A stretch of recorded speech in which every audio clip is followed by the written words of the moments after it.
जय हिंद दोस्तों। जजों की नियुक्ति के ऊपर हमेशा सवाल खड़े होते रहे हैं। कॉलेजियम सिस्टम को लेकर के हमेशा विवाद शुरू होते रहे हैं, लेकिन इस बार फिर से भारत के पूर्व सीजेआई बी.आर. गवई ने जो कॉलेजियम सिस्टम को लेकर के जो बड़ी बात कह दी है, उससे फिर से एक नया विवाद शुरू हो गया है। आगे आपको बताएंगे कि संसद के अंदर कानून मंत्री किरेन रिजिजू ने भी एक बड़ा सवाल खड़े कर दिया है कॉलेजियम सिस्टम को लेकर के। लेकिन फिलहाल जो भारत के पूर्व सीजेआई बी.आर. गवई हैं, उन्होंने कॉलेजियम सिस्टम को लेकर के ये कहा कि भले जज चुनने का तरीका परफेक्ट ना हो, अभी के लिए बढ़िया है। इससे अदालत पर सरकार का दबाव कम होता है, आज़ाद होकर के न्यायपालिका काम करती है। अब ये बात तो बी.आर. गवई पूरी तरीके से मान रहे हैं ना कि कॉलेजियम सिस्टम पूरी तरीके से परफेक्ट नहीं है। मतलब भारत का पूर्व सीजेआई ये स्टेटमेंट दे रहा है कि कॉलेजियम सिस्टम पूरी तरीके से परफेक्ट भले ना हो, यानी एक वे में आप ये समझें कि भारत का पूर्व सीजेआई बी.आर. गवई इस चीज को पूरी तरीके से मान रहे हैं कि कॉलेजियम सिस्टम पूरी तरीके से परफेक्ट नहीं है। जजों की नियुक्ति को लेकर के हमेशा जो सवाल खड़े होते रहे हैं वो गलत नहीं है। कुछ लोग हमेशा बार बार ये बयान देते हैं, ये आरोप लगाते हैं कि सरकार दबाव बनाती है। लेकिन आज अगर जब भारत के ही पूर्व सीजेआई ये बयान कहे कि कॉलेजियम सिस्टम पूरी तरीके से परफेक्ट नहीं है, तो आप इस चीज से अनुमान लगा सकते हैं कि कॉलेजियम सिस्टम पे जो सवाल खड़े होते हैं वो गलत नहीं है। और आगे ऐसे ऐसे स्टेटमेंट दिए गए हैं जिससे आप ये भी अंदाजा लगा सकते हैं कि इस मामले में क्या क्या बड़ी कार्रवाई हो रही है।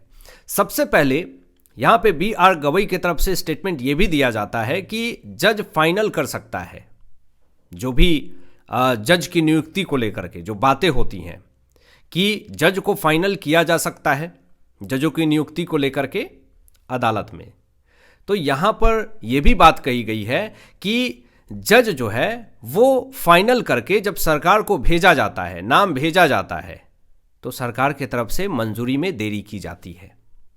जब कोर्ट ने पूरी तरीके से सारा, जब जज का फाइनल हो जाता है नाम कि हमें इस जज को ही बनाना है, तो जब उनका नाम भेजा जाता है सरकार को, तो मंजूरी में देरी होती है। ये आरोप लगाया गया है भारत के पूर्व सीजेआई की तरफ से कि सरकार देरी करती है। देखिए, केस की पेंडिंग का कनेक्शन कैसे सरकार से जोड़ा गया है ये मैं आपको बता रहा हूं। बहुत सारे मामले बताया जा रहा है कि 80,000 से ज़्यादा मामले पेंडिंग है, केसेस पेंडिंग है। तो इस पर अब सरकार को पूरी तरीके से जोड़ने का काम किया गया है। क्यों? यहां पे देखिए आप कि जब कोर्ट में केस की भीड़ होती है तो सरकार को जिम्मेदार ठहराया गया है। कैसे? पहला रीजन तो ये दिया गया बी.आर. गवई के तरफ से कि जब हम जज का नाम फाइनल करके सरकार को भेजते हैं तो सरकार देरी करती है, जिस कारण से हम जजों की नियुक्ति नहीं कर पाते हैं और कोर्ट में केस की भीड़ लग जाती है, मामला पेंडिंग हो जाता है। ये पहला रीजन बताया उन्होंने। दूसरा रीजन ये बताया कि सरकार जो है वो फालतू कानूनी लड़ाई लड़ती है। यहां पे बी.आर. गवई ने ये बात कही है कि अगर सरकार फालतू कानूनी लड़ाई कम कर दे तो अदालत में, कोर्ट में केस का बोझ जो है वो कम हो जाएगा। अब आप ये बताएं कि सरकार क्या फालतू की कानूनी लड़ाई लड़ती है? किसी के हक के लिए अगर सरकार लड़ रही है तो ये फालतू की लड़ाई हो गई। और अब जरा देख लें कि आप विपक्ष की बात करें, टीएमसी का मामला, आईपैक से लेकर के एसआईआर से लेकर के और भी तमाम ऐसे मामले, आम आदमी पार्टी का मामला देख लीजिए, शराब घोटाले को लेकर के आप देखें, राहुल गांधी का, वीर सावरकर का मुद्दा हो, नेशनल हेराल्ड का मामला हो, नागरिकता को लेकर के हो, न जाने उनके कितने सारे मामले चल रहे होंगे। सबसे ज्यादा तो मामला विपक्ष का ही है। तो कानून जो है वो अपना काम ना करके सरकार के ऊपर बोझ डाल रही है। लेकिन सबसे ज्यादा केसेस तो विपक्ष के ही है कोर्ट में।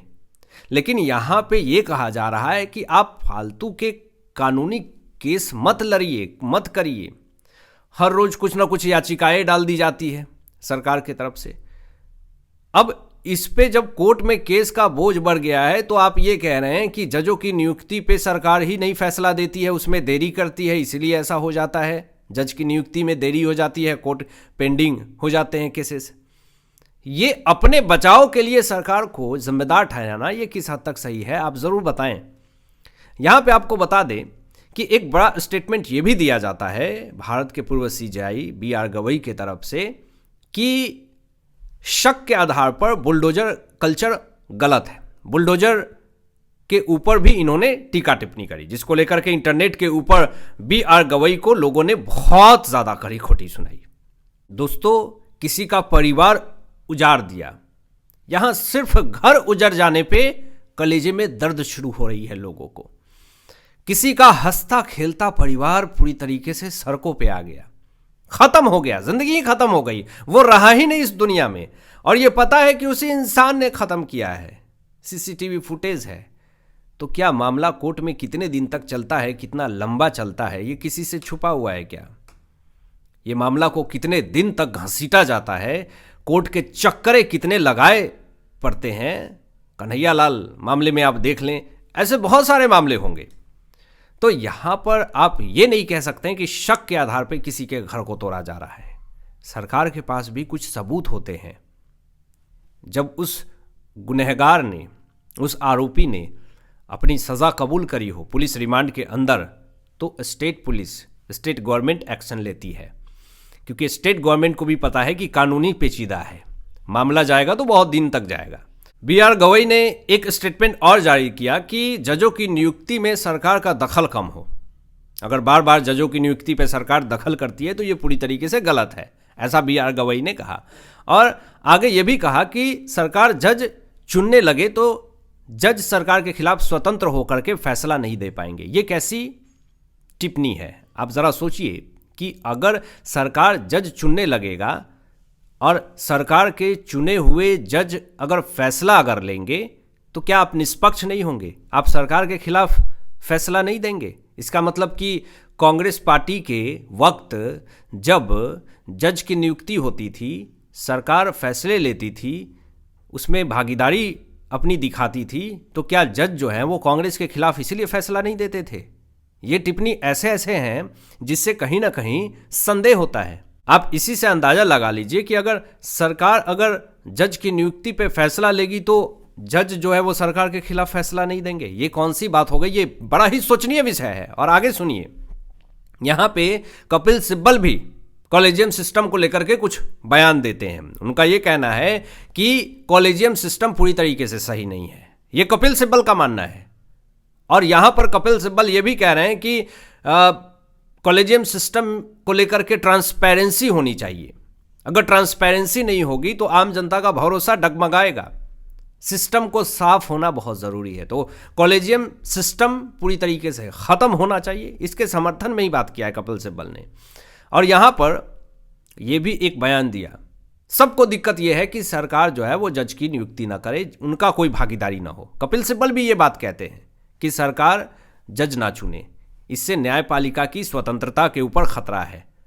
अगर सरकार जज की नियुक्ति करेगा तो फिर वो जज सरकार के खिलाफ फैसला नहीं सुनाएगा। क्यों नहीं सुनाएगा? यह कानून हमें सिखाता है निष्पक्ष होना। अगर सरकार जज चुने तो क्यों नहीं जज सरकार के खिलाफ फैसला सुना सकता है? यह सबसे बड़ा सवाल है।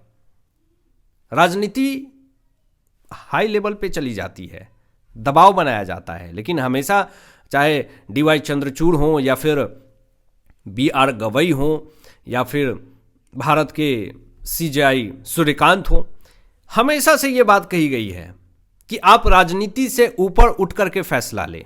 हमेशा कानून अलग है, सरकार अलग है।